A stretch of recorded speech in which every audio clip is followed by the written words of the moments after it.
This is the second video about measuring 0.5-second pauses and splitting speaker turns. So, when we listen to the audio and we get another pause that we're trying to measure, like this one here, Picit olyan is volt már nekem ez a Zoli bácsi új videója. we need to measure it and determine if it's longer than 0.5 seconds. So, to do that, again, we place the cursor at the beginning of speech right after the pause. We move back 0.5 seconds using the left arrow. We press play. And we can see that we cannot hear any of the final parts of this word set here. Let's do that again just to be sure. Position the cursor at the beginning of speech, move back 0.5 seconds, and press play. Zoli bácsi. We've safely concluded that this pause here is longer than 0.5 seconds, and this segment needs to be split.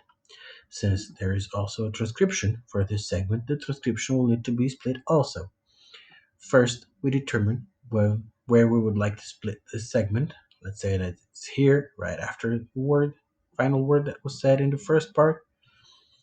But we need to know where the transcription is to be split again. So we Picit olyan is volt már nekem ez a...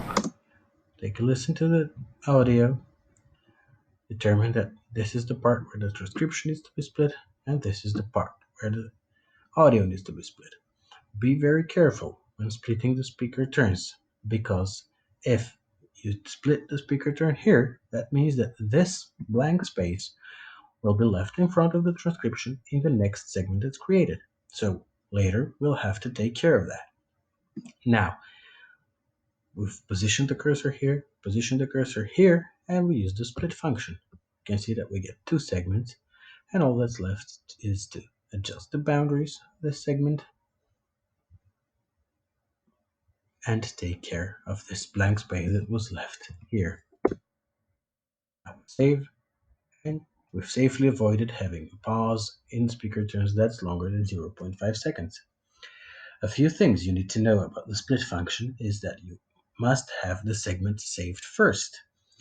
As you can see here, if we go to this segment, which is a pre-filled speaker turn, you cannot split the segment without saving it. So you need to save it, and the split button becomes available. If you hover your mouse over the split button, it will tell you to place the audio cursor and the text caret at the split point, then click this button to split the segment. You also can't split the segment immediately after applying any changes to the transcription or to the length of the speaker turn. You can see that the split button is grayed out, and it says that save is required to split the segment. Once you save it, you can adjust the cursors and you can split the segment. That will be all regarding 0.5 second pauses and splitting the turns. In summary, you should measure every pause that is not obviously longer or shorter than 0.5 seconds.